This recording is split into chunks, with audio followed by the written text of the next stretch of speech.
What is happening out there, rotoscouts baseball fans? Happy Sunday morning to you guys. Got a lot of cat hair on my hat, it looks like. No time to prepare for this show whatsoever. Woke up a little later than intended. Got up fairly early. Hit the snooze button too many times. Got up, fed the pets, let the dog out, hit the snooze button, got back in the couch. Meant to sleep for another 10 minutes and ended up going till a little bit after 10 a.m. And it just completely threw everything off. So didn't get a lot of time to prepare. Didn't get a lot of time to give you guys a heads up. But it looks like we got a good crew here. So appreciate everybody showing up on a Sunday morning. 11:30. We've got a lot to talk about. There are 11 games on DK and 13 games on FanDuel. They're not doing us any favors whatsoever. Joker's here already. Coffee's nice and hot and full. I think we dive right into this one. Looks like could be Travis is here. Could be Travis says he's rolling up a fat L to start the Roto Scouts show. It's the only way to properly pay my respect since I don't see a super chat option. Appreciate the thought of the super chat, but yeah, enjoy the roll up there and let's hang out. We'll have a good one here. We'll hopefully have some fun. Find some good picks as we talk through this thing. Matt Tomlinson's here. D's here. Morning D. D put the coffee up. Calvin Dunn. Brian C's here. Larry's here. Obi-Wan's here. Lone Wolf's here. Stephen Leibowitz is here. Anthony Taylor, hit the like button. I like that. Hit the like, hit the subscribe if you haven't. Helps us out, helps you out, so on and so forth. Larry says no movie talk. Yep, got that right, bud.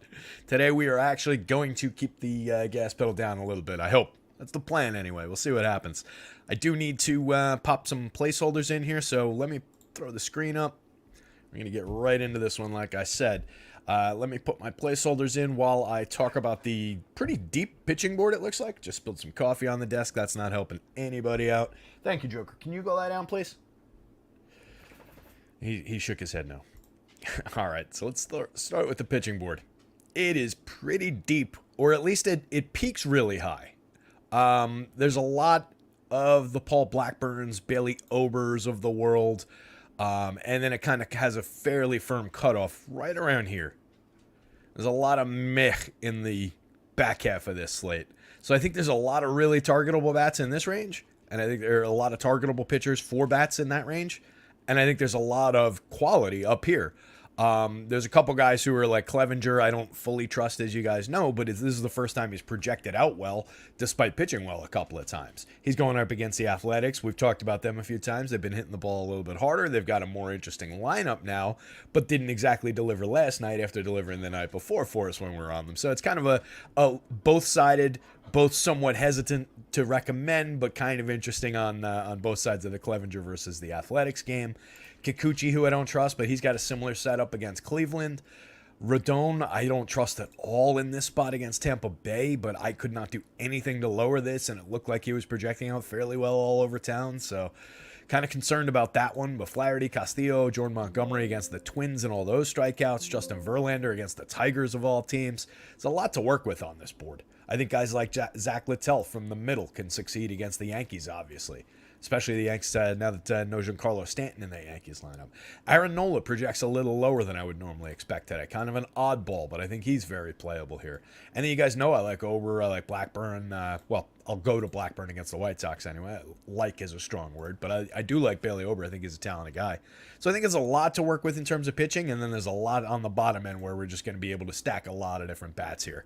And that was kind of borne out in the tools when I ran the updates for the tools this morning and put the power index, the home run picks, and all of that stuff up on the website. Website is rotoscouts.com. For those who don't know, everything up there is free right now. The Twitter handle is at rotoscouts. Help us out and give that a follow if you're not already. I know we've got probably the regulars are all following, but we might have a few stragglers coming in on a Sunday when there's not a lot of other content going on. So let's build that up. Could be Travis says, I can't do Rodon against Tampa Bay. Yeah, I don't disagree with that, Trav. Gains a little bit of ground by virtue of pitching in that park down in Tampa Bay, but yeah, it's just not a good spot in my mind. I have zero trust. I have zero faith right now. If you happen to get the one day this season where he comes out and looks like the old Carlos Rodon, you're probably going to wish you had him because he is that good. But he's just not been that guy at all. I think he's pitching through pain. I think he's just, he's a shambles. He's a shadow of his former self right now. So kind of ugly. Stephen Leibowitz says Blackburn versus Chicago with no Lubob. Yeah, that's pretty solid. I hadn't seen that Lubob isn't in that lineup yet, but that's definitely. Larry says, "What's your top 10 movies on Netflix currently?" Not bad, Larry. I'm sure there's a bunch of good stuff in my queue. I bounce around, so I've talked about this before. I bounce around so much on those things. I was doing it again last night. I say like, all right, there's nothing on cable, and my go-to is always cable because cable just tells me what to watch. There's channels and there's a guide and you just land on something. For some reason that seems different to me than having to go through the menu on Netflix. Like first I got to pick the streaming service. So it's like, all right, I got to kind of know what's on what, and then I got to pick the service that I want to watch, and then I got to pick the show I want to watch. So if I don't have something in mind with streaming, I'm terrible with like browsing streaming, finding something to watch. I get overwhelmed by choice and I sit there just scrolling through, kind of like what I was talking about with the IPAs. Right? You just put a bunch of good covers in front of me. I'm just going to go clicking through and looking at all the different cool covers. And then we're going to run out of time and the store's going to close. Or I'm going to fall asleep. Anyway, first game on deck. Caleb Ferguson pitching about 2 innings as the opener for the Dodgers. I forgot to look up who's following for the Dodgers. I don't think we're rostering, in the words of the late, great Norm Macdonald, Turd Ferguson here. Caleb opens for Gavin Stone to follow, it looks like. Gavin, we can say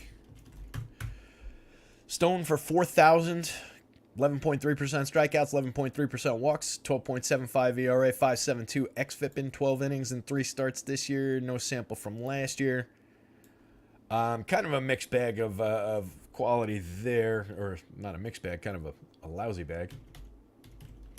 Let me just pull Stone up real quick here. Not Stone Garrett, idiot. Sounds kind of the same.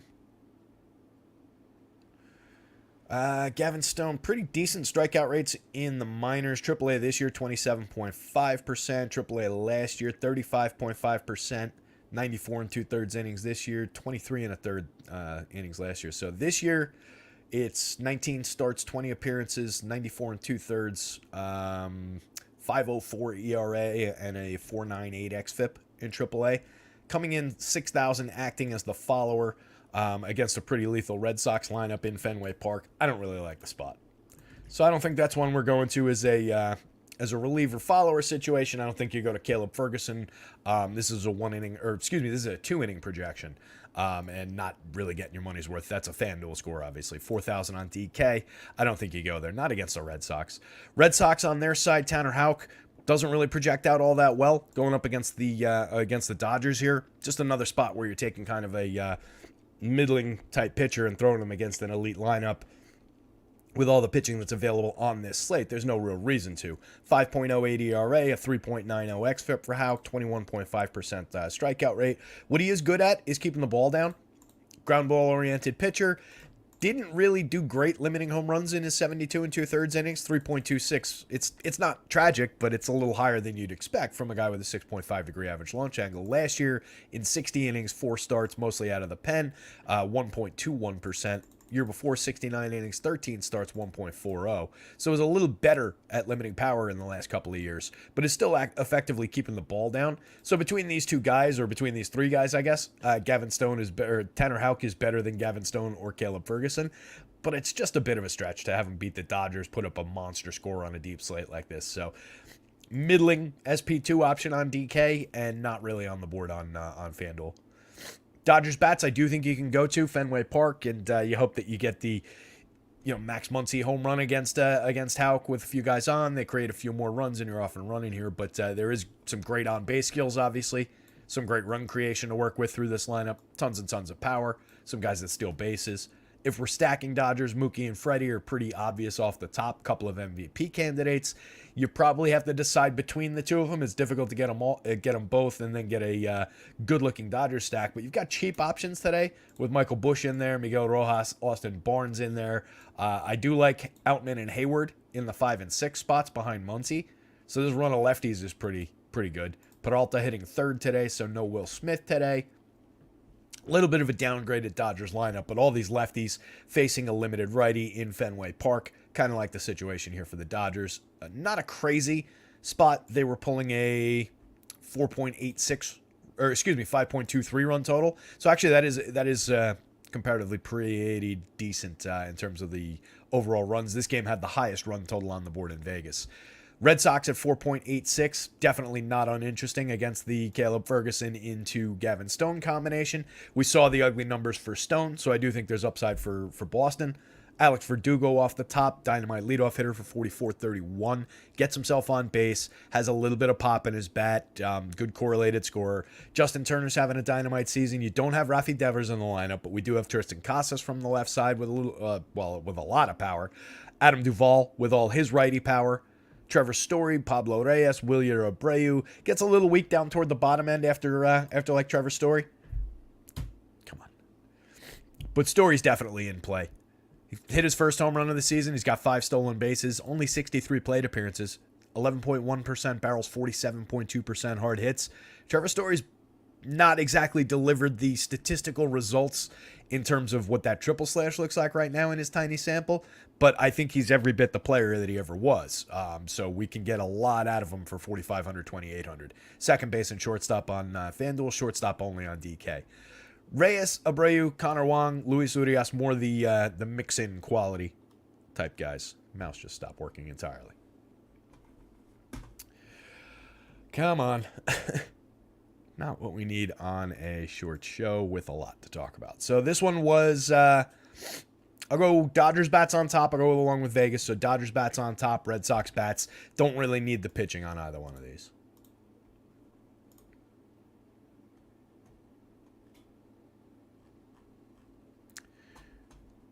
Oh, this is not working out with this mouse, you guys. All right, let's see what's going on. Travis says I'd rather play Littell on the other side than Rodon. Yeah, Littell projects well against the Yankees.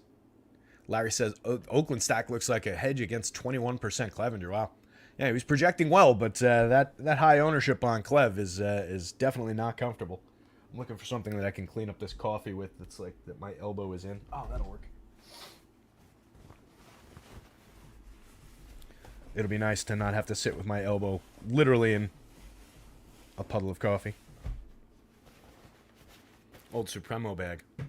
See, and I complain about the lack of the non-plastic bags. I haven't used these 10-cent recycle bags. But where would I be?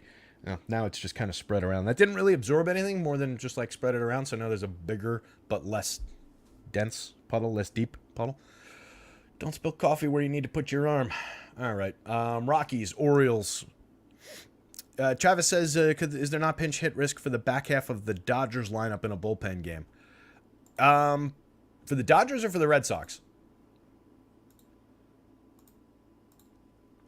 Is Houck coming out of this early? How deep has he been pitching? I had Houck going more a traditional start than a bullpen game. Went 5 last time out, 4, 6, 5, 4. Yeah, how I think we're getting a traditional start here. 822. All right, that's right. That was a comeback start, but he went 5 in that last start. Forgive me, guys. This is the stuff I usually catch back up on and remind myself prior to the shows. But yeah, Houck just came back 820 on the 22nd, went 5 innings that day, but looks like he'll be taking a regular return in the rotation. Faced 22 hitters, gave up 3, gave up a homer, 2 strikeouts, 3 walks. So it looked like he was basically a reasonably full pitch count there.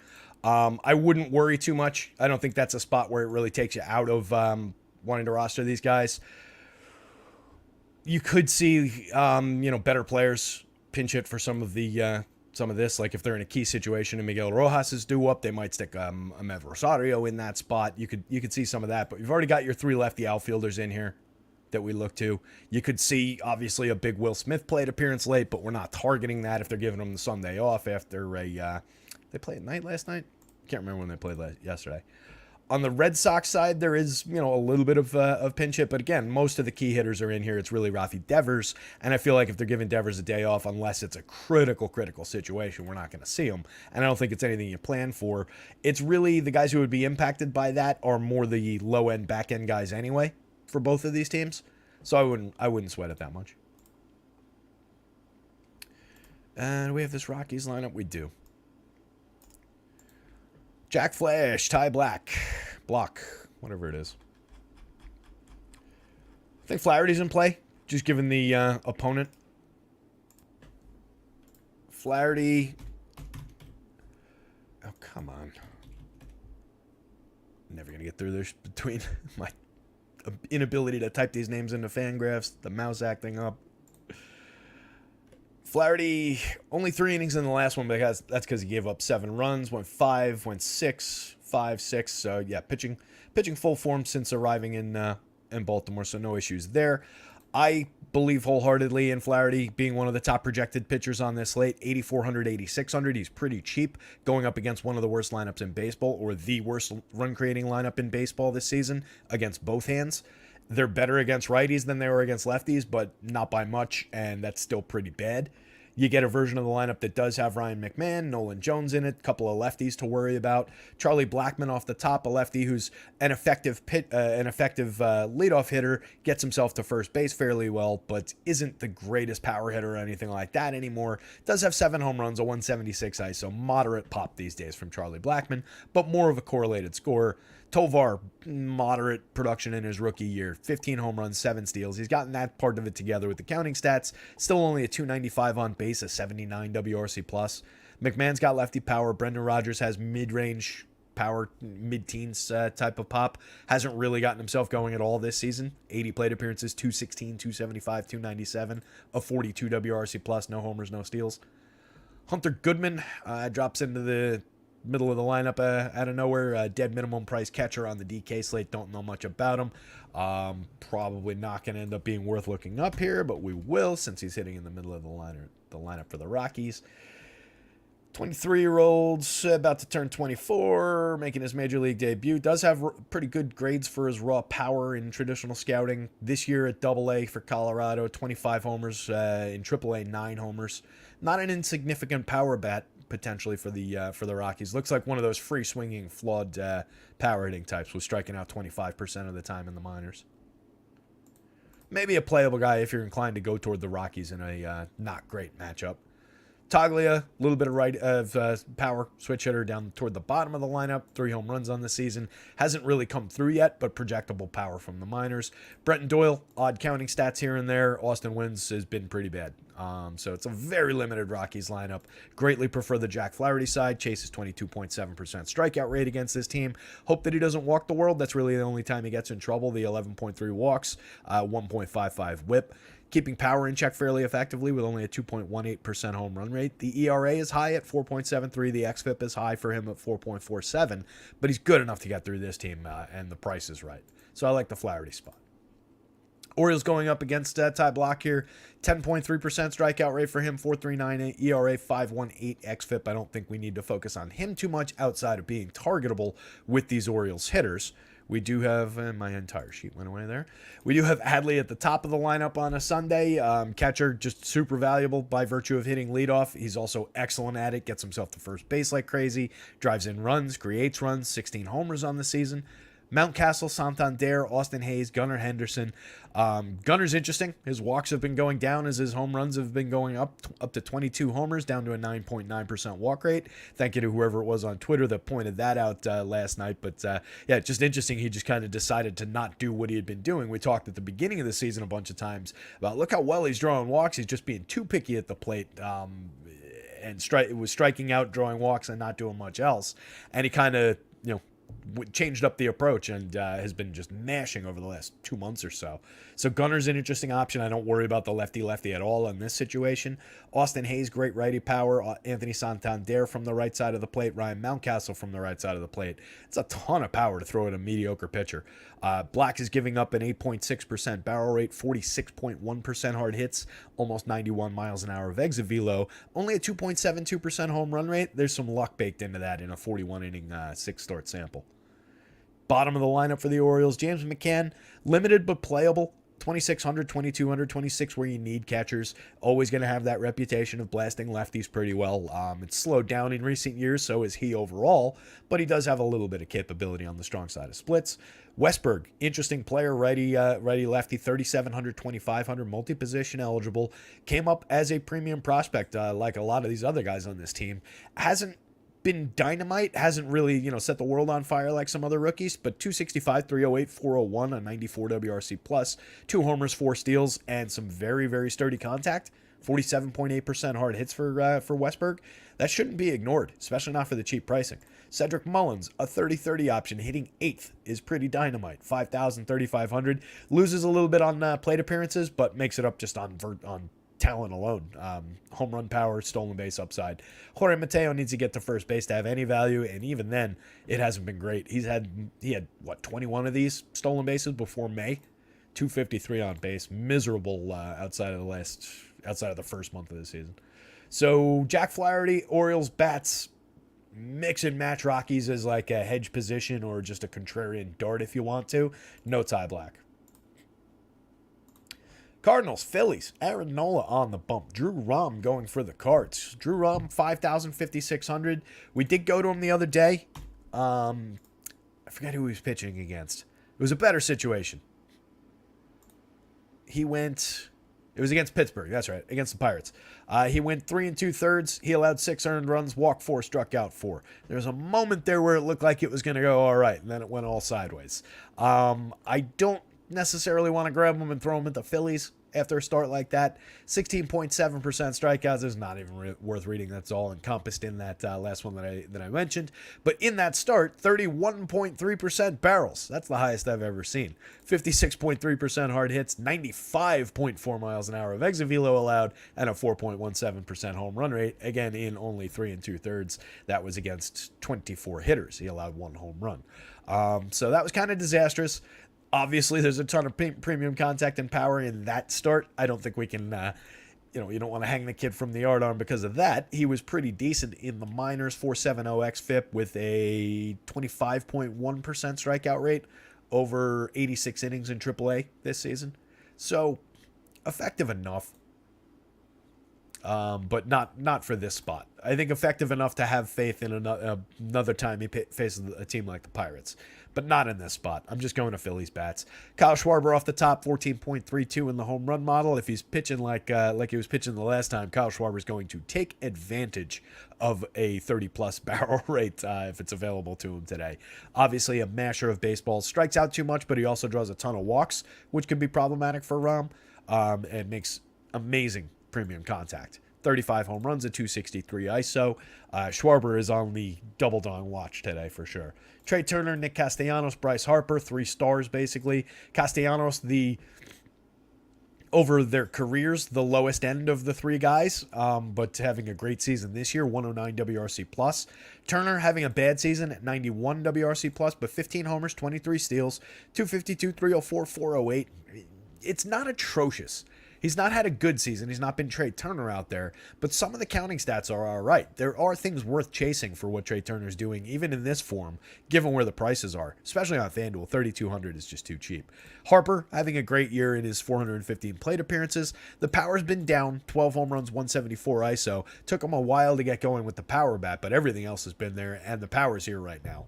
He's been hitting for a lot more power over the last couple of weeks. Got himself up to a 14% barrel rate, 46.4% hard hits. Then the bottom of the lineup, highly playable. Alec Bowman, Bryson Stott have been 2 major contributors to this team all year. JT Realmuto, 6.26 in the home run model, 15 on the year, 12 stolen bases. Stott's got 13 and 24 stolen bases.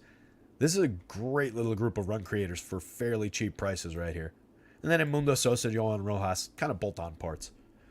Aaron Nola, 10.4 on DK, 9.8 on FanDuel. Projects a little bit lower than he normally would, than I was expecting him to. He's pitching to a 4.49 ERA this season, a 3.81 xFIP, walking 6.1%, striking out 25.2%. Those are down. Those numbers are they're getting worse, let's put it that way, from last year over year. 4.49 ERA is way down from 3.25. xFIP is way up. xFIP is way up. Walk rate is basically doubled. Strikeouts are down 4 points. Swinging strikes are down. CSW is way down. There's a lot that's really changed about Nola in terms of what the results have looked like this year. Still pitching deep into games, 160 and a third innings in 26 starts. Still works, typically 6-7 innings, regardless of how the game's going almost. Been a little bit bad for premium contact and power this year. another odd twist to what he normally does. 8.4% barrels, 44.42% hard hits, home runs. A little bit wonky here with the home run stat as always. It's not atrociously bad premium contact. It's just high for him.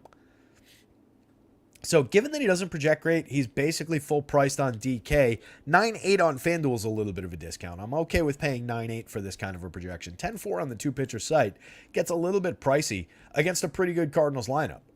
Cards, again, as we've talked about a bunch of times, more talent player for player in the lineup than their results would suggest this year. But obviously we've got a lineup with Goldschmidt, with Arenado, Nolan Gorman, Tyler O'Neill, even Jordan Walker, who's been pretty good in his rookie season, Wilson Contreras in the middle of the lineup. These two guys are capable up top. It's a deep, capable Cardinals lineup. So if I'm stacking cards, which I do think you can take it as a bit of a both-sided situation, it's probably more where both sides are a little bit more limited than normal. Card's not necessarily a great option. Aaron Nola. In other places, by the way, when I went over to RG, for example, I think they had him projected like second overall, Nola. So, take it for what it's worth, depending on how much faith you want to have in my pitching model here today. It's right, it's wrong, it's, we hit a lot. We hit more than we miss, I like to think. But this is what I'm not totally sure about. And it projects out as a playable level. If he has a better game than this, it's not going to take much for him to change that kind of a score into a much, much better score. So, I do think Nola's on the board.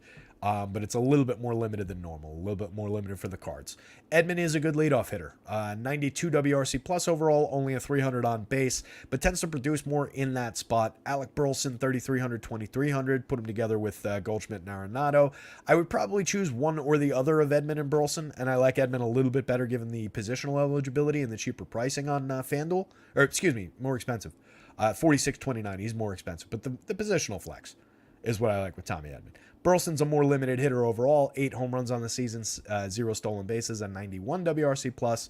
Goldschmidt and Arenado on your infield corners are obviously the two stars. They're relatively inexpensive for their talent. Goldschmidt, not the MVP this year, but 126 WRC+, 21 home runs. Arenado up to 26 homers, a 123 WRC+. And remember, he basically erased the entire first month and a half of his season just by terrible performance in terms of those the homers and everything. So this is a monster last couple of months. Contreras, very playable catcher. Hits down lineup a little bit, but right in the thick of things, right in the heart of the lineup. 255, 351, 427, creating runs 17% better than average.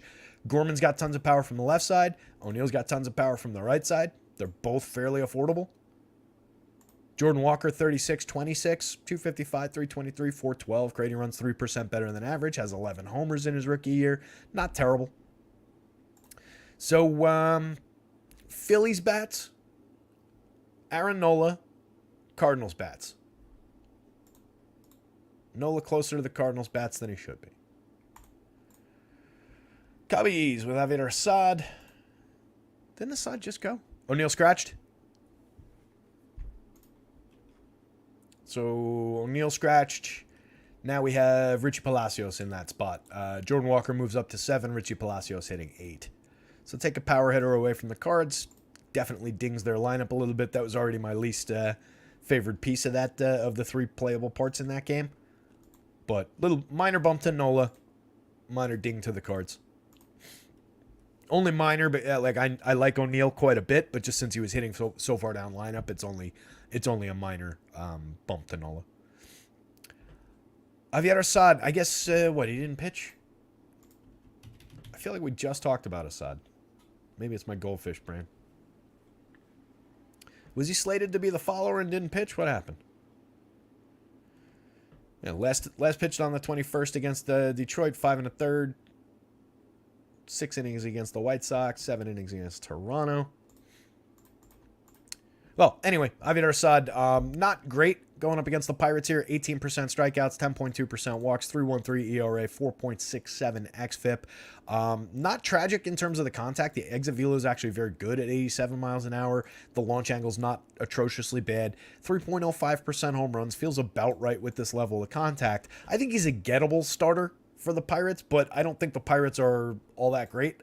They've been a little bit more frisky with some of the rookies, some of the kids in the back end of the lineup. It looks like Leover Peguero's there, but most of the others are not.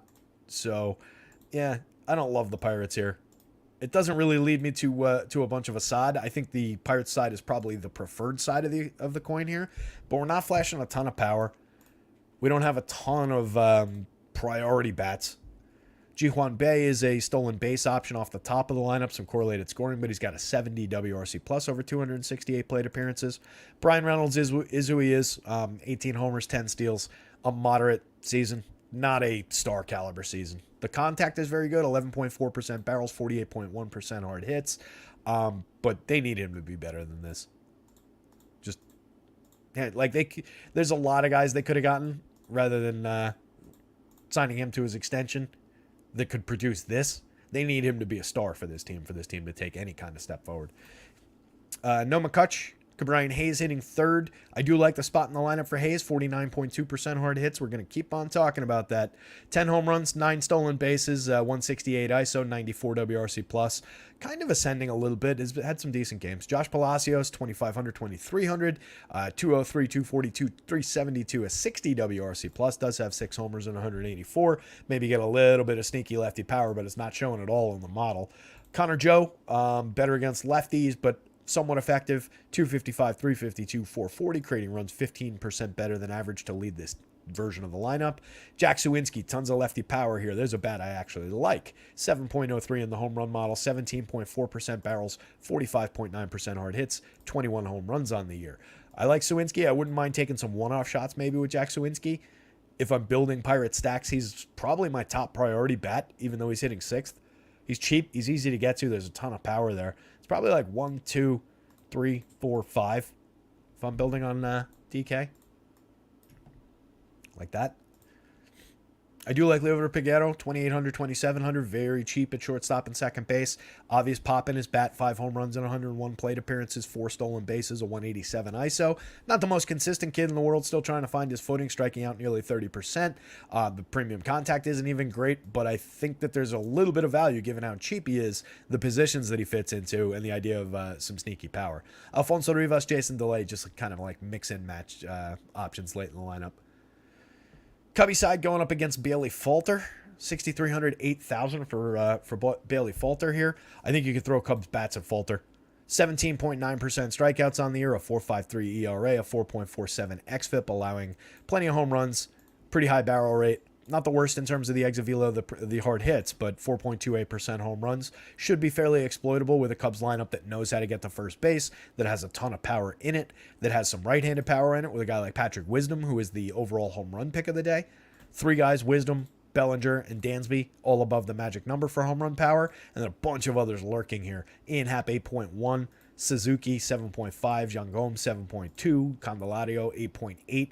Arguably, Candelario deserves a little bit better of a grade than that. 18 homers, a 218 ISO on the season in 506 plate appearances. That's probably about right. Hitting 7th. If Candelario jumped up to like 2nd, he'd probably crack the magic number. But yeah, I really like this lineup. Dansby chasing his 25 home runs from last year, and that's around where we're accustomed to seeing him be. Stolen bases haven't been there for him this year. The run creation's down a little bit, but overall still a premium shortstop. Fantastic contact profile for 5,200, 3,200. Hap, I love. He gets on base like crazy, ahead of the Cody Bellingers, the Seiya Suzuki's, the Jaime Candelarios of the world. Nico, still high priced at 5,836, but does what he does. Stolen base upside, creates runs exactly at league average, which is why I say he's high priced. 5,836. Just give me a cheaper option at second base, or give me him as a cheaper option at second base. It's who he is. The 9 home runs are deceptive because the contact isn't really great. So mixed quality option leading off, but I do think he's in play for DFS purposes for sure because of the lineup spot. Wisdom, like I said, home run pick of the day, 20.3% barrels, 54.1% hard hits, has a chance to exploit a weak lefty here with a little bit of power, but know that you're walking into a player with pushing nearly a 40% strikeout rate, a 197 average, a 288 on base percentage, still creating runs 7% better than average because he hits for so much power. 265 plate appearances. He's got 20 home runs. Tauchman, bottom of the lineup today against the lefty. I don't really think that Tauchman deserves to dip like that just because there's a lefty on the mound when it's this caliber of a lefty. But there he is, 361 on base. That works better when he's directly correlating up at the top of the lineup. But you can reasonably use Mike Tauchman as though he was hitting leadoff for the second through fifth times through this lineup and put him ahead of Swanson, Happ, Bellinger, Suzuki, and Stacks if you want to. Effective enough wraparound play. Cubbies bats. Pirates bats for a little bit of value, some dart throws or whatever. No real love for either one of the pitchers, but if you do take a pitcher out of this one, I would lean toward the Assad side, take the better matchup.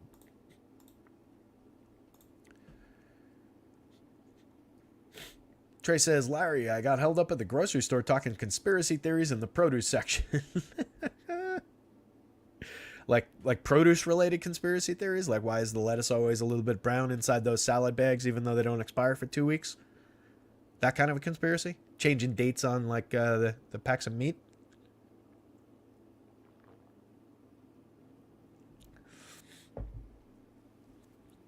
Sven says, checking in late. If Terry is lower on Nola, who does you prefer over him? Sven, if you want to do it the easy way, at the top of the show, I did take a quick look at the pitching board. But just to reiterate real quick, it's not that I'm low on Nola. I do still really like the pitcher. I just don't love the matchup. The model's a little bit low on him. The price is a little high on the DK board. I think he's at a perfectly playable number, even for the DK price, more so for the FanDuel price. Out of guys that I like better than him that I actually have faith in, those top four names, Verlander, Jordan Montgomery, Luis Castillo, Jack Flaherty. I think you could take any one of those guys. Don't really believe in the Carlos Rodon one. Kikuchi against the Guardians has succeeded enough that I kind of believe in that spot, but I don't love it. I tend to target that pitcher more for power upside. Waka, I think this is a somewhat appropriate projection, but he's kind of high priced, kind of similarly priced to Nola. I prefer Nola to Waka at similar pricing to put that in perspective. So hopefully that helps a little bit. Let's keep on rolling here, though. It is 12:10, and we've got a lot of games left to talk about. It's going to be interesting getting lineups done today. Here's Kikuchi right here. Going up against the Guardians, who are one of the weaker run-creating teams in baseball. They don't strike out very much. They strike out even less against lefties. You've got Steven Kwan, you've got Jose Ramirez supporting that, both striking out in the 10% range. Cole Calhoun in the 16% range. Couple down lineup guys in the mid-teens. Guy like Tyler Freeman, only 116 plate appearances in his sample. A lot of non-threatening hitters, though, even if they're not striking out a lot. Like Cole Calhoun at this point in his career, nobody's really that worried about Cole Calhoun. Ramon Laureano, same thing. Oscar Gonzalez has never really proven anything at the major league level.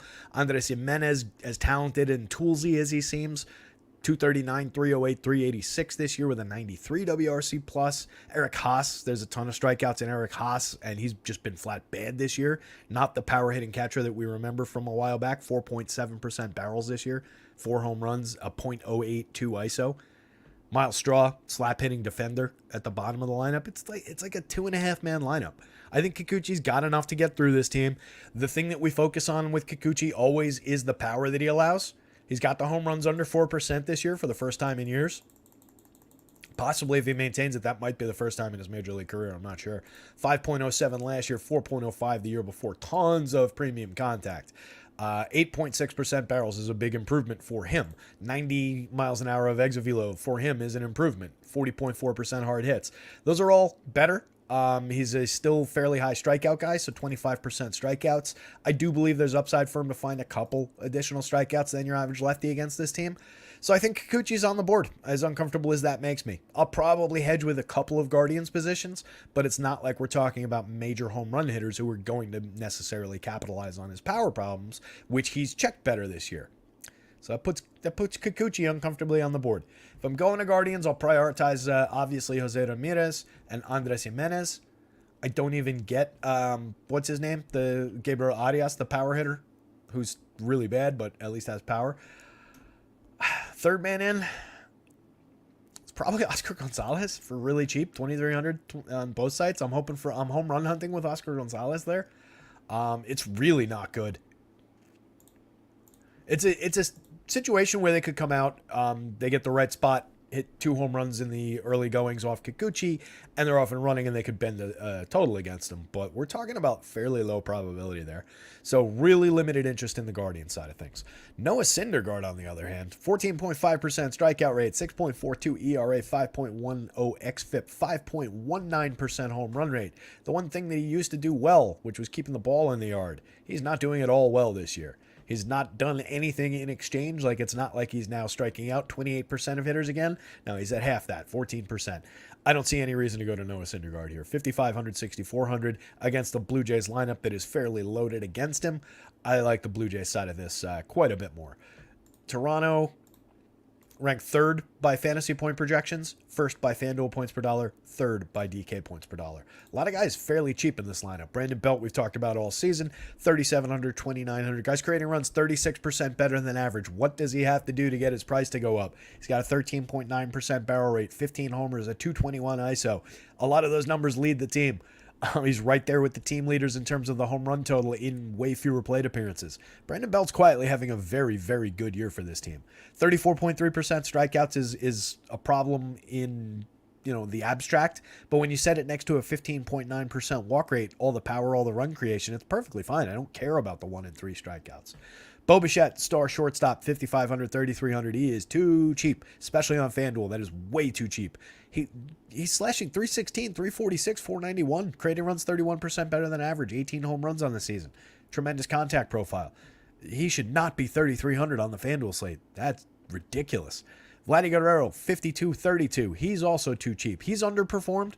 19 home runs on the season. He'll crack 20 soon. He'll probably get himself to 25. Look okay. But overall, the power's been down this year. The contact's been there. The power's not been there, as we've touched on every time we've talked about this team. George Springer, another underperforming star this season. 16 homers, 17 steals, 101 WRC+. I think he's perfectly fine since he's affordable at 48.31. All the top 4 prices are way down. Davis Schneider, 43.29. 40 plate appearances, you're kind of paying a little bit of a tax on DK at 43 for the 4 home runs, the 424, 525, 848 in that tiny sample. But obviously shown a little bit of acumen for putting bat on ball at this level. Dalton Varsho is cheap, 3,300, 2,600. He's having a bad year, 16 homers, 15 steals, 83 WRC+. Chapman is having a better year. He's put bat on ball consistently all season with tremendous barrels, hard hit rate. Showing limited results, 15 homers, a 183 ISO. Those should both be higher for all this contact. But he's cheap, and he's got the ability to deliver the right pitch against all that contact. The ball's gonna travel. Right situation, he's driving in runs. Danny Jansen has a 6.89 in the home run model, 15 homers on the board, a 230 ISO. Rolling. I like this lineup a lot. Kevin Biggio even. Mix and match option from the bottom of the lineup, but at least he's got multi-position, second and outfield on DK.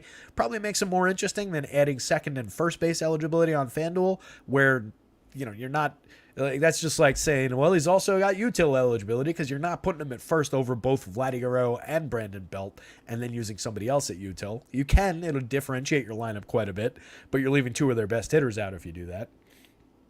So silly multi-positioning on FanDuel, but 8 homers, 4 steals for him this season. Only a 90 WRC+, basically a part-time player, but definitely can square the ball up on the right day.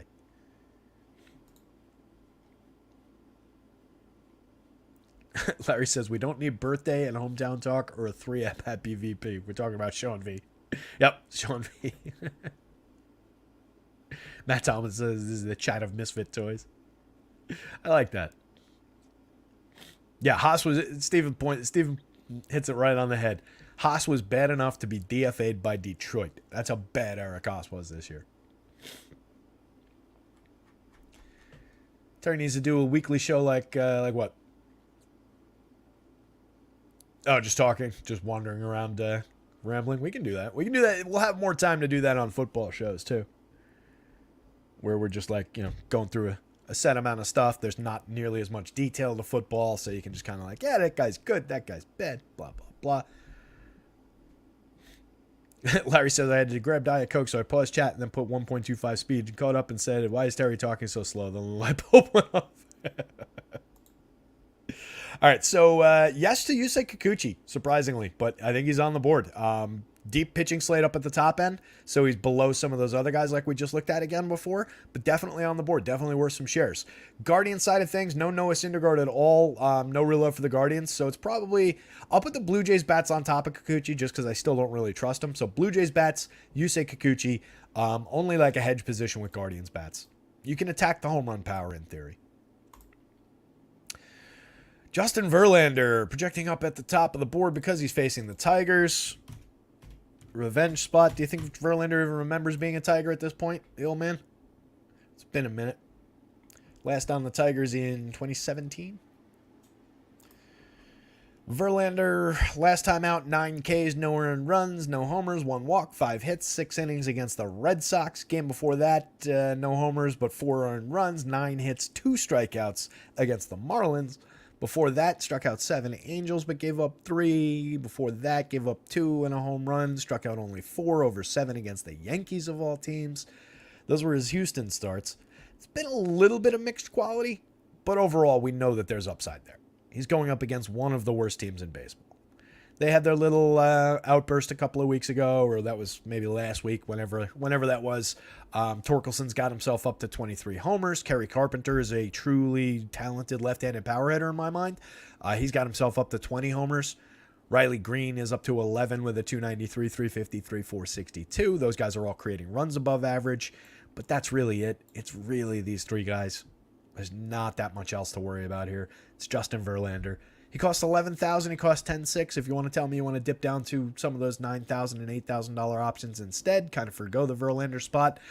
I think it probably is a mistake, given that he's got a pretty clear path to a ceiling score against the Tigers, but it is a deep slate. He is very high priced. There are justifications for doing it. It's just not the play I'm going to be making. I'm going to have some Verlander here. 3.19 ERA on the season, but a 4.55 xFIP is a warning sign. Only a 21% strikeout rate, definitely a warning sign, but has been very good at limiting power in typical fashion. 2.24% home runs, 6.3% barrels. I think there's plenty of upside, plenty of ceiling available for Justin Verlander. I will take minor hedge positions with the Tigers, and I mean minor. It's really around these 3 guys. Maybe I roll some Parker Meadows into that, 2,900, 2,400. Hit his first major league home run in a nice moment last night, I want to say. Javier Baez, Zach McKinstry, Jake Rogers are all kind of no's. Miggy, kind of a no. Up to hitting 5th, 2,300, 2,100. The 82 WRC plus against lefties this year in a smaller sample. He's got I think it's in the 120s. So this 82 means he's been tragically bad against righties. And Justin Verlander famously extremely right-handed. So I don't love the spot for Miggy. Maybe he gets JV one last time in their careers. I don't know what his career BABIP is or batting average against Verlander or any of that stuff is, and I don't care. But Miggy's just been bad all season. So really it's a 3-man stack right there and then bolt-on parts around it. Astros side of things going up against Alex Faedo, 7,900, 7,800, not really on the board, projects in that group toward the bottom. If you're going for the value tier, I think there's probably better values than taking a pretty limited starter up against the Astros, who are kind of a elite lineup, at least in terms of talent, at least on the top end. So I don't love the spot for Faedo. 4.91 ERA, 4.42 xFIP, giving up plenty of power that the Astros absolutely have the ability to exploit. So I'm much more leaning into the Astros side of this one. Altuve, Jordan Alvarez, Kyle Tucker, and Chas McCormick are my top 4 priority bats there. And then Alex Bregman. Apologies to Mr. Bregman and his excellent career so far, but he's being a little outpaced by Chas McCormick. And I think McCormick at 4,700, 3,700 in the outfield, especially on DK, relative value, you're probably picking up a little ground by going to McCormick over Bregman. But Bregman's a super high priority bat in this stack as well. 5,600, 3,700, 21 homers, 259, 360, 439. The on base is there, the power's there, the average has dipped a little bit, 123 WRC plus. Perfectly fine. He's just a little bit expensive for that level of output. Altuve's a star at 6,200, 4,100. 9 homers, 13 stolen bases, and just 269 plate appearances, a 156 ISO, 316, 409, 506. Just another outrageously good Jose Altuve year. Alvarez has 21 homers and 355. Kyle Tucker's got 25 homers and 25 steals and 543. 53% better than average, 40% better than average for run creation. McCormick sitting 43% better than average for run creation, 19 homers, 14 steals in only 353 plate appearances. His 353 plate appearance output has been almost exactly in line with Jordan Alvarez. Not to say that he is Alvarez by any means. Alvarez hits the ball much, much harder, much more regularly. If he had had a full season and not had that gap, I believe in a straight line 355 plate appearances, you're getting more out of Alvarez than McCormick. But these numbers compare fairly well. 383 on base to a 364. Both have a 278 average, 21 homers to 19 homers. McCormick outpacing him in stolen bases, 14 to none. 518 slug to a 545, 143 WRC plus to a 153. He's had a really good year, Chas McCormick. John Singleton has those 2 home runs. Nobody will ever be able to take that away from him. 2,500, 2,300. He should probably just be the min price. Jeremy Pena has been bad all season. 39, 28. Mauricio Dubon, Martin Maldonado, mix and match parts. Lineup really falls apart from here down. Singleton does have power. I don't want to undersell him completely. As I've been saying all along, though, I think it's just more of a nice story at this point that he had that opportunity to come back to the Astros, hit those home runs. Maybe he gets one today. He's obviously above a 0 in the home run model. I keep forgetting to fix the ISO problem in the career history. But yeah, really, really, really limited option. So Justin Verlander, Astros bats, minor shares of Tigers bats, and it's around Green, Torkelson, and Carpenter. Carpenter, like I said, true lefty power. I know I didn't really focus in too much on these guys other than saying that I like them. 11.5% barrels, 45.4% hard hits for Carpenter. The 11% barrels is supported by what he did last year. 20 home runs, a 255 ISO, and just 320 plate appearances. Pretty good. Torkelson has been quietly good all year, or most of the year. 14.5% barrel rate, 50.9% hard hits. We focused on this somewhere around the beginning of July, saying, hey, this kid's a little bit better than not a complete waste. He's up to 230, 313, 436, up to a 104 WRC plus, a 207 ISO, and 23 home runs. It's not a wasted season. It's at this point not a wasted draft pick for the Tigers. It's actually something there. Riley Green's been their best hitter, 293, 353, 462. Creating runs 24% better than average. Has a little bit of lefty power, a little bit of speed. 11 homers, 6 steals in just 391 plate appearances. So those 3 guys and then any bolt-on part that you want. But it's not a great spot attacking Justin Verlander. Verlander and the Astros firmly on the top side of that one. Yankees, no Giancarlo Stanton. So the Yankees power numbers that are on the boards, mostly supported by Judge, a little bit by Gleyber Torres. But if you're looking at the home run model, if you're looking at the power index on the website, it's come down a little bit because Stanton was carrying a mid-teens number here against Zach Littell. Littell's given up 9.5% barrels, 47% hard hits, 91.5 miles an hour of exit velo in his 8 starts, 52 and 2/3. I do think there's home run upside supportable for obviously Aaron Judge because that could be against anybody. Gleyber Torres for sure. A little bit for I don't even want to say for Perrietta because we haven't actually seen it at this level. We don't know if he can hit at this level yet. But certainly for Volpe, a little bit for Bader. Bottom end of the lineup is really weak with Oswaldo Cabrera in there. Not a major league hitter by any means. Peraza, a high-end prospect for this team, but hasn't really hit yet at this level. 157, 289, 171 with a .014 ISO. His ISO is tragically worse than Oswaldo Cabrera's in a smaller sample. Peraza is expected to hit at this level, but he just hasn't yet. But this week, well, these 2 are weak. These 2 are really inconsistent. We don't know what he is yet. 2,400, 2,200. He's one of their top prospects. Just got called up this past week. 19 plate appearances. Hasn't really done anything with him yet. -14 WRC plus isn't great, but he's very, very cheap hitting cleanup for the Yankees against a gettable pitcher, so that puts him in play if nothing else. But the bottom of the lineup doesn't support a lot of opportunities to turn the lineup over with all these weak averages, all these weak on base percentages. Nobody in this group above a 300 on base. Nobody from here down. 261 average on base if we take out Everson Perrietta because he's only 19 plate appearances. It's 281. This does not support turning this lineup over at all. You want to talk about why the Yankees are bad? It's not because of these guys who get all the blame. It's because of these guys who don't get on base, who don't do anything in the lineup. It's a wasted season. Volpe's okay. Counting stats, very infrequent. 90 WRC plus. He's honestly not that great. Hits for a little bit of power. Can't steal bases because he doesn't get on enough. I don't know. He's all right. Room to grow. For sure, but disappointing season for Anthony Volpe. Didn't even get to the point where he played every game because he didn't play yesterday or Friday. Harrison Bader, again, mixed quality. Okay for counting stats from time to time, but hasn't done much in the last month and change. 297 plate appearances, 19% below average for run creation. Not great. It doesn't really lead me to any shares of Zach Littell. I think for value, he does project out okay. Just not one of my go-to spots here, going up against the power threats that are in the Yankees lineup, because if you get that Aaron Judge 3-run homer, it can take down his day by comparison to some of the other options on the board pretty quickly. That said, 3.2% walk rate is very, very good. 4.27 ERA and a 3.73 xFIP, a 21.2% strikeout rate. There's certainly supportable upside. So let me unwind that again real quick, because the value pricing is definitely important. 6,000 on DK, he's definitely in that mix. SP2 value for sure for Zach Littell. At 7 on the FanDuel slate, I might actually throw a few through value-based starts at it. It's a pretty decent spot going up against this version of the Yankees lineup. In this ballpark. So, yeah, I'll unwind that fully. I do think Zach Littell's more on the value board than I made it seem. And we talked about him being on the value board when we looked at the full pitching slate. Carlos Rodon, I have no idea what to expect. 7,700, 6,800, as we were saying at the top of the show. I don't love throwing him at this Rays lineup by any means. He is formerly an elite pitcher. Last 2 years were in the low 30s for strikeout rate. Last time out, he did go 6 against the Nationals when we were expecting, hey, Nationals are good against the lefty. Probably going to be another bad day for Rodon.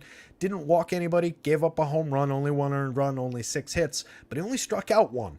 They're a low strikeout group, but only 1 is just tragic for Carlos Rodon. Sitting in an 18.1% strikeout rate for his 33 innings, 12.5% walks, all this home run power, all that contact. I don't know. I don't like it. We're chasing the ghost of the guy he was last year, the year before. Hopefully he comes back next year as this guy. This guy was elite. This guy, not so much. So if this guy shows up, that's what you're gambling on. And it really is a gamble. It's not a... He projects out fine, given all the track record we've got on him. But given every single one of those 7 starts and every one of those 33 innings, there's no real faith in this ability to hit that score, or especially not to hit a ceiling beyond it. If you're going to Rays, Randy Arozarena is a star in the leadoff spot. 20 home runs, 15 stolen bases, 29% better than average for run creation. Just look at all the run creation in this lineup. Why don't I want to go to Carlos Rodon? Because of all that. Because of all this on base. Because of these pretty solid walk rates for several of these hitters. Pretty low strikeout rates for a couple guys. High strikeout rates for others, for sure. Could support the Rodon play, but I don't think so. I don't love it. Brendan Lau in here, lefty to show you what they think of Carlos Rodon in this form. 9.94 in the home run model, 16 on the board. Isaac Paredes has 26 homers this year. Jose Siri has 24 in only 318 plate appearances. 2 mashers from the right side of the plate. Oslevis Basabe, righty, 3,600, 2,400, 286, 333, 429, doing his best Wander Franco impression for the good things that he does on the baseball field anyway. Luke Raley, lots of lefty power, 3,800, 2,900, 18 homers, 13 steals, a 137 WRC plus in his 349 plate appearances. Everybody on this team gets you're getting your 350, 300, up to 400 plate appearances or so by this point. Everybody's been producing good numbers for those sample sizes. Arozarena is the only guy to crack 500 plate appearances. He's, like I said, the team star. I like him in that leadoff spot with his power, with his speed, with his ability to get on base and set the table for these other guys. Harold Ramirez, 3,400, 2,800. Line drive hitter. 9 early home runs this season when the Rays were just doing nothing but hitting home runs. Cooled off in terms of the power hitting, but the consistent ability to drive the ball on a line is still very much there for him. 119 WRC plus for the season. Getting on base at a 343 clip, 299 average. Very good little player for 3,400, 2,800. As long as he continues to hit second, he's still a fairly high priority bat when stacking Rays. So a lot of moves to be made with the Rays stack. They're affordable. They rank out not as high as I would have expected. 10th by power, but only 16th by fantasy point projections, and not great for points per dollar because of the lower than I would have expected fantasy point projections. Granted, that's brought down on the average by Bethancourt at the bottom and Jonathan Aranda at the bottom. Low fantasy point projections for those guys, but not as high as I might have expected. I think the Rays are probably a little bit more in play than that. And there's definitely some old Carlos Rodon lurking in in how the projections work. Rays bats, Zach Littell, for value. Carlos Rodon for value. Yankees bats. As good as the Yanks might be showing in some of the power upside, I think Aaron Judge is a better one-off than the Yankees are a stack. I think the same's probably true for Gleyber Torres. Those are the two priority hitters. If you want to take some shares of those guys in stacks and build in like a Volpe, Everson, Pereira, and whoever kind of a play, that's fine. But they've been pretty bad. And Pitchers Park, don't love the spot. Nats, Marlins. JT Chargois is going to be opening this game. Did not check who the follower is.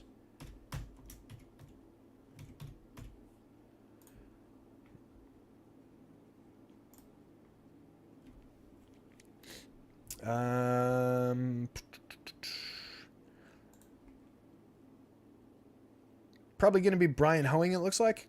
I don't think we're interested in either one of these pitchers. JT, I assume it's Chargois. I've never seen his name pronounced. Chargois? Chargois.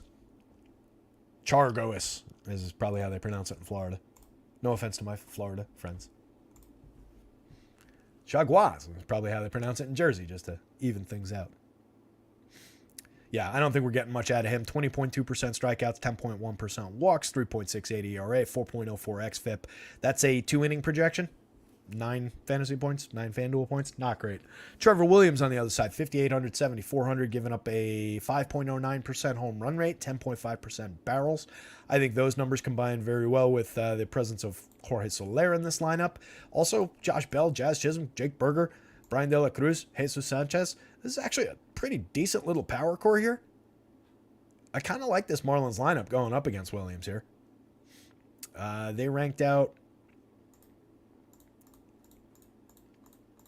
Probably not killer rankings. 14th, middle of the board. 8th by FanDuel points per dollar. 9th by DK points per dollar. 4th by home run upside. That makes them pretty interesting to me.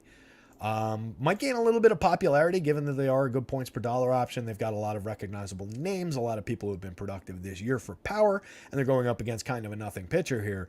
Marlins might get a little bit popular, but I like the spot. Priority bats are Luis Arraez at the top, down to 351, 394, 450, looking a lot more human in the triple slash. Still obviously excellent in the triple slash, but no longer chasing Ted Williams, not by a long shot.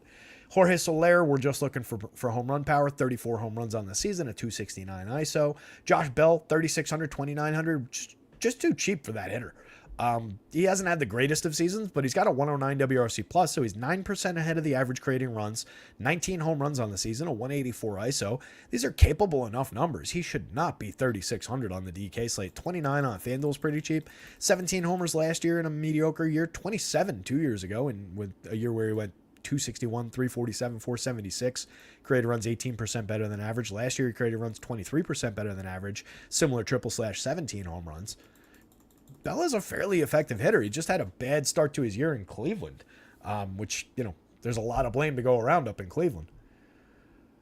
Jazz Chisholm missed most of the season, 263 plate appearances, 12 homers, 17 steals. It would be great to see what he could do with a full season. Star caliber talent, tons and tons of talent for Jazz Chisholm. 11.23 in the home run model, a 190 ISO and 96 WRC plus. Just the stolen base, the home run and stolen base count is pretty darn good for a guy who's only made 263 plate appearances. 5,000, 3,000 in the outfield, easy to get to. Jake Berger, tons of power. Most of these home runs came while with Chicago. 27 home runs on the season, a 276 ISO, a 121 WRC plus. Just another tremendous right-handed power bat late in the lineup. 17.8% barrels, 49% hard hits. Brian De La Cruz having himself a good year. Also pretty cheap at 37.27 for a guy with 16 homers. Only a 95 WRC plus, down to 257, 307, 419. Was better earlier in the season, but just cheap. Cheap, capable bat against a guy who's going to allow contact if nothing else.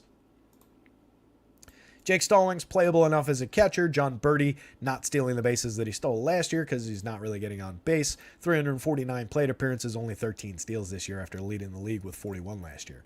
If you're going to the national side of things, I think you can. Limited options. They're better against lefties. CJ Abrams is a priority bat in that lineup. The shortstop leads off, 14 home runs, 34 steals, only a 92 WRC plus. I was expecting this to crack 100 before the season was over because he was, coming to life in that leadoff role a lot. It's kind of cooled a little bit, but I still think he's a playable option. We do get good counting stat production from him. Lane Thomas, their best player this year, 284, 333, 474, a 117 WRC plus, 20 homers, 16 steals. Easy to get to, kind of obvious off the top. Joey Meneses, 4,900, 2,800, fairly cheap, affordable enough for a guy with a decent hit tool, moderate power. Keibert Ruiz is a very playable catcher, 4,200, 2,700, a lot of power there, 15 home runs, up to 260, 315, 417, also 98 WRC plus. Not the greatest defensive catcher in the world. He's out there every day, though. He's made 444 plate appearances. Kid's pretty good, especially cleanup hitter for a cheap price in this lineup against a opener-follower situation in which neither one of those guys is overly intimidating. Kind of like that for Keibert. Carter Kaboom hit a sneaky home run the other day. Looks like he got another one on the board in 15 plate appearances, 2 homers, a 192 WRC plus in his tiny sample of 15 plate appearances. At one point was a mid-range prospect of an infielder. The gleam has kind of come off, but he's here. He only cost 2,800, 2,400, third base.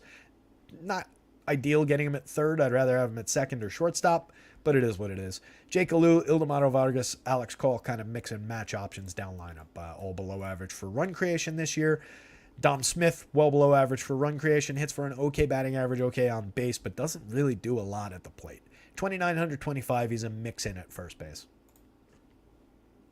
Marlins bats, a pretty wide margin, and then Nationals bats. Don't need either pitcher. 12:38. Less than an hour to go before the slate starts. Michael Wacha, Adrian Hauser. Opportunity for Hauser to maybe limit the Padres, given that he's got home runs in check at 2.58% this year, 6.3% barrels. A lot of hard hits, a lot of exit velo. Okay at limiting launch angle this year, okay at limiting launch angle last year. It's really barrels that he takes away better. 5.6% barrels last year, only 1.76% home runs. 2% home runs the year before on a very good launch angle at 1.4 degrees, 5% barrels. So maybe he takes the home run upside a little bit away. Maybe he takes a little bit of the power upside away from the Padres. Keeps them limited to a handful of runs. They still project out as the top overall team because these 4 guys are always just really well projected. Garrett Cooper is an interesting option climbing the lineup up to 6. Gary Sanchez with all his power in the lineup. So I actually kind of like this team from like 1 through 7 here, and then these guys are kind of bolt-on parts. But I think Sanchez gets under-owned because people just don't like Gary Sanchez for whatever reason. 17 homers, a 270 ISO. I like him just fine. 240 plate appearances. Garrett Cooper for 27.25 is an underrated option for a little bit of righty pop late in the lineup. 10.5% barrels, 41.4% hard hits. That's competitive with some of the other guys on the team. He's hit most of those 14 home runs in Miami. 98 WRC plus, 171 ISO. Not great, but playable enough in a spot where people won't be going to him that much. Bogart's still scuffling, 261, 332, 398, but he's cheap for his talent. Manny, cheap for his talent at 53.36, and he's got the team lead or tied for the team lead with Soto, who hit his 25th last night for home runs. 25 and 25 each, both well above average for run creation, well above a 200 ISO, which we want to see. Fernando Tatis slipped below a 200 ISO. That's surprising. 20 home runs, 23 stolen bases. Power's been a little bit down for him this year for sure. 11.8% barrels, 51% hard hits. The contact's still there, but the power's definitely been down a bit. Ha-Sung Kim off the top has been really good correlated scoring option. Triple position eligible for 33 on FanDuel, 49 for 2 positions on DK. Dynamite option if you're going to Padres off the top of the lineup. On the Brewers side, facing Michael Wacha. Wacha for 10-1, 9,100. Like I said, I prefer the Nola play for similar pricing, higher for Nola, but I prefer that spot, just a little bit more faith in the pitcher. Wacha's not bad by any means, 2.63 ERA, but he does have a 4.53 xFIP under that, almost 2 full runs higher. 22.1% strikeout rate is okay, but it's roughly around the league average. 2.34% home runs, pretty good at limiting out hard hits, exit velo, barrels, but he does pitch to a fly ball trajectory, so a little bit of support for the idea of some of this Brewers power. 10.27 in the home run model for Yelich, 10.01 for Willy Adames. You've also got Carlos Santana and William Contreras pushing that the magic number in the home run model. Falls off with Kana, Turang, Monasterio. Tyrone Taylor makes a little bit of a power bounce back in the 9th spot. He's got 5 in 152 this year, hit 17 last year in a handful of plate appearances. Connor's got a little bit of believable veteran pop, 7 home runs, 7 steals in 384, though that's about who he is these days. 2 ranked, 6 homers, 17 stolen bases, but only a 70 WRC plus as a rookie. Then Adames is the best overall just pure power hitter on the team, but very flawed in terms of everything else he does. Sal Frelick's kind of interesting, 4,500, 3,200. Didn't get to enough of them in my Brewers stacks last night. I think I got to give him a little back-end bump in the overall rest of season projections. Probably doesn't account for how good he's been. That said, 238, 373, 400. Good at getting himself to first base. A little bit of power, a little bit of speed in the small sample. 114 WRC plus. So how do they rank? Yeah, I gotta put the Padres on top given how well they rank and how the Brewers don't. The Brewers do rank 5th for home run potential, so a little bit more power on the board than anything else for the Brewers. So Padres bats, Brewers bats, Wacha and Hauser are kind of in the mix together. I put Wacha on top. He projects a lot better and has the better overall matchup. Hauser's more of a value dart, doesn't really project great, doesn't really have much of a strikeout ceiling. So Hauser's more off the board. He's a limited option at SP2 on the DK slate, kind of off the board for me on FanDuel. So that was Padres, Brewers, Wacha, and then Hauser darts on DK. Rangers, Jordan Montgomery, Minnesota Twins, Bailey Ober. 2 definitely playable pitchers. Very different price points. 92.87 for Ober is a pretty fair price. Even going up against the Texas Rangers, I have enough faith in him that he can get through this lineup. Might not happen, but he's talented enough to do it. For those prices, the projection is pretty dead on where we want it. On the other side, Jordan Montgomery projects even better against the high strikeout Twins. Plenty of strikeouts on the board for Montgomery in this one. Let me grab the Rangers lineup as we talk about it. On the season, Montgomery only 22% strikeouts. On the other side, Ober at 24.2. Ober has a 3.41 ERA with a 4.37 xFIP. Montgomery 3.12 ERA with a 3.94 xFIP. Both guys pitching pretty well, pitching very much like who they are, like what we expect from them on the whole, in the most part. Obviously, some great games and some clunkers out of both of them. But I think these are believable projections against these teams for both guys. Montgomery with a team with a 27.6% strikeout rate on the other side obviously has the higher ceiling here, has to find his strikeouts along the way, but he's pretty good at limiting power, pretty good at limiting run creation, so definitely some potential for him. If we're going to twin stacks, Donovan Solano, pretty decent at putting the ball in play, if nothing else. 367 on bases, very good. Only a 22.7% strikeout rate, which is good for this group. Everybody else in the lineup is higher than that. Not the greatest option in the world, though. 116 WRC plus is fine. 3,100, 2,300, you get good value pricing on him on the FanDuel slate, triple position eligible. Jorge Polanco, good power hitter, 14.5% barrels on the small season. 235 plate appearances. He's got 9 home runs, a 188 ISO, 111 WRC plus. 3,000, 4,600, 2 positions on both sites. Valuable enough player, particularly when you're going to twins. 2,800, 2,200 for Jordan Luplow. Hasn't done anything in 54 plate appearances this year. Didn't do anything in 234 last year. Hit 11 home runs in 193 the year before. Very limited option in the middle of the lineup, if we're being honest with ourselves about Jordan Luplow. 13% walks is fine in the tiny sample. 33% strikeouts is pretty high. 25.6% strikeouts in a higher sample last year. Carlos Correa has been bad all year. 500 plate appearances on the nose. 16 homers, no steals. 227, 308, 403. Pretty weak. 5% worse than average creating runs. Royce Lewis, 4,000, 3,100. And by the way, Correa is playable enough at that price, despite, those prices basically account for those struggles, account for the 95 WRC plus. He hasn't been completely inept. 16 homers is fine. Only 5% worse than average creating runs. So you can spin it either way. Royce Lewis for 4,000, 3,100, a little bit of value, decent triple slash, decent producer for that price. Shortstop and third base on FanDuel. He's more interesting where you can get him at shortstop. Ryan Jeffers has power behind the plate, 3,500, 3,000. Farmer, mid-teens home run hitter each of the last 2 years. He's up to 8, always good for a sneaky home run upside. 3,000 multi-position on DK, 2,500, 3 positions on FanDuel. Wallner has hit for power since coming up, 9 home runs in 146. And then Michael A., our favorite sneaky guy at the bottom of the lineup, 2,500, 2,900. 19 home runs, 12 stolen bases this season, a 224 ISO over 337 plate appearances. The question is, why do people not play Michael A. Taylor when they stack twins? The guy's been pretty good all year. Montgomery, Ober. Oh, I didn't do the Rangers bats.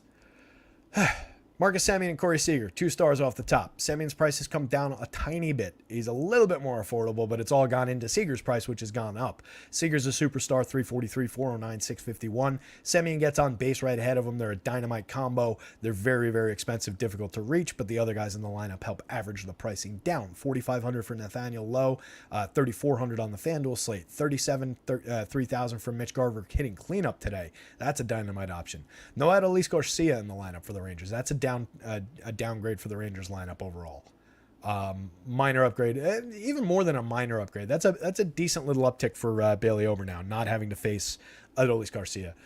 Mitch Garver is a very good power hitting catcher, but he's no Adolis Garcia overall. Robbie Grossman, JP Martinez, Jonah Heim. Heim is a very good power hitting catcher. Him and Mitch Garver do a lot of the same things for different prices in the lineup. Well, not even that different. $100 difference on DK, same price on FanDuel where you don't actually need catchers.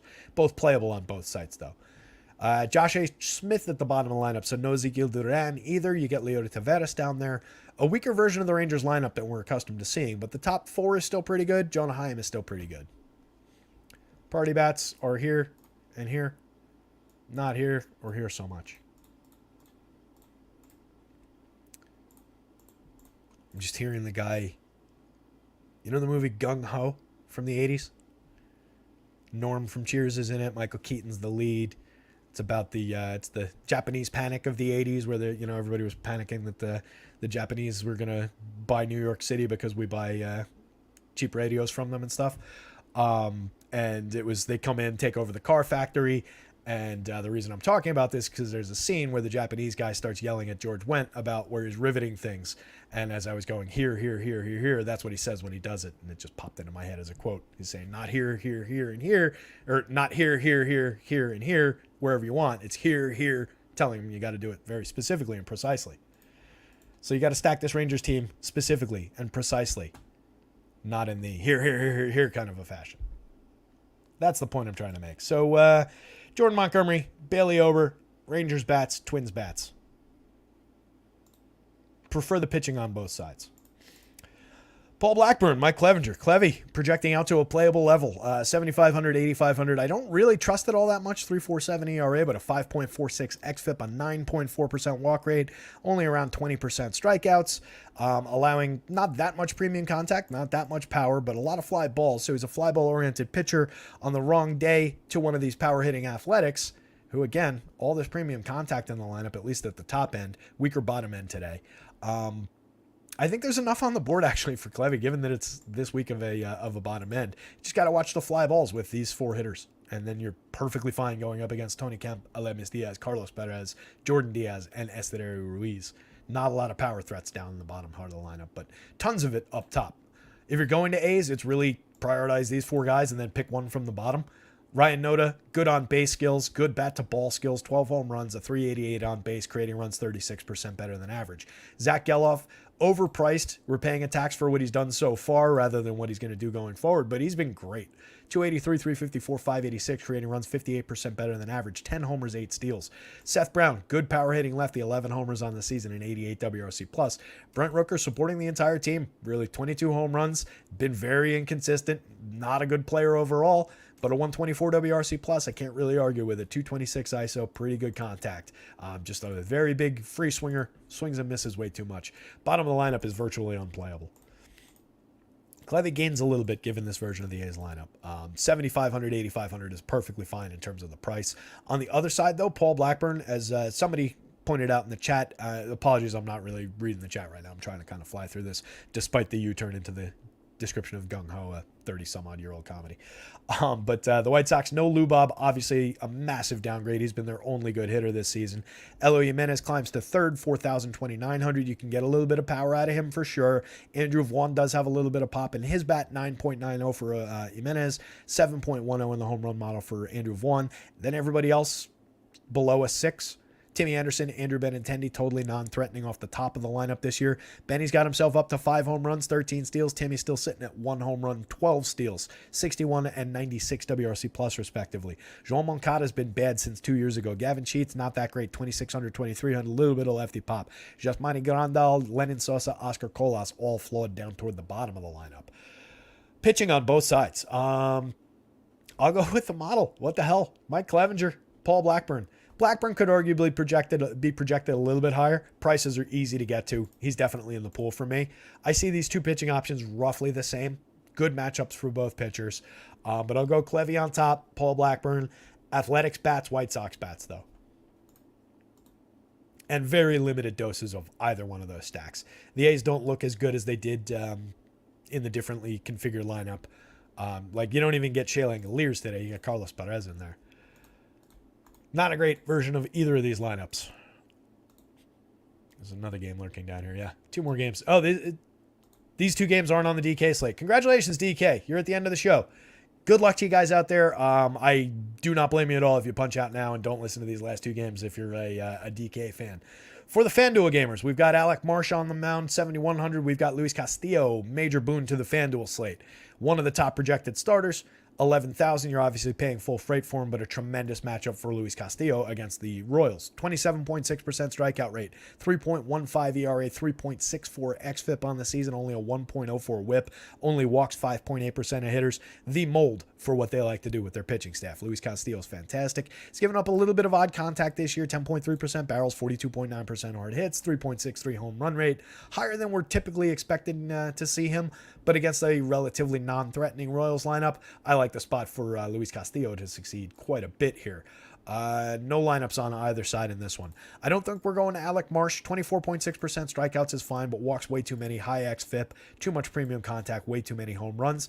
This, to me, all just feeds the upside for these guys. I like the power upside. I like the potential for some run creation. It's weird that Julio's pulling a catcher. I guess there's a catcher on DK now named Julio Rodriguez. Ignore that. You have to keep that in mind. JP Crawford off the top. Good shortstop option. 11 home runs. Good correlated scoring. 385 on base is really what we need out of Crawford. Ahead of Julio. Ahead of Eugenio Suarez. Cal Raleigh. Teoscar Hernandez. All the power that comes with those guys. Excellent contact profiles for those guys. A lot of home runs for those guys. Pretty decent ISOs for some of those guys, not for others. 186, 186, 245. Only a 155 ISO for Eugenio Suarez is weird. Guys hit 31 home runs each of the last 2 years. They'll fall short of that mark this year, but 25 is still within reach. 106 WRC plus. All these guys got themselves above the waterline for run creation after that ridiculous run they've made. They're tied for first now after being like 10 games out a month and change ago. Ty France, Dominic Canzone, Mike Ford, Josh Rojas. All playable parts down lineup. Canzone's been pretty productive, 240, 296, 390, a 90 WRC plus, but 3 home runs, 1 stolen base, an 11% barrel rate, and 43.9% hard hits.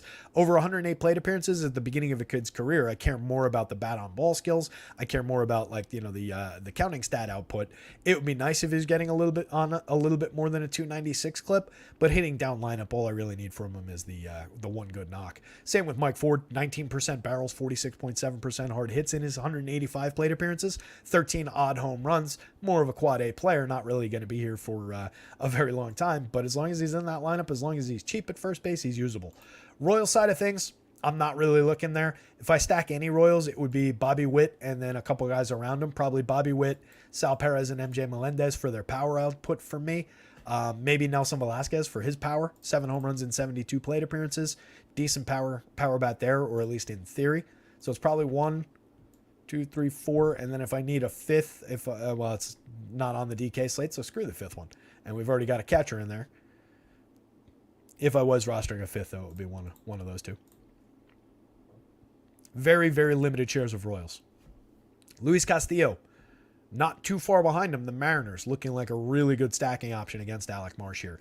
Alec Marsh off the board, Royal stacks not off the board, but non-prioritized. Last game on deck for you FanDuel gamers out there, you weirdos. It's coming up on 1 o'clock. I'm not going to have enough time to get lineups built, but that's okay. Might just bail.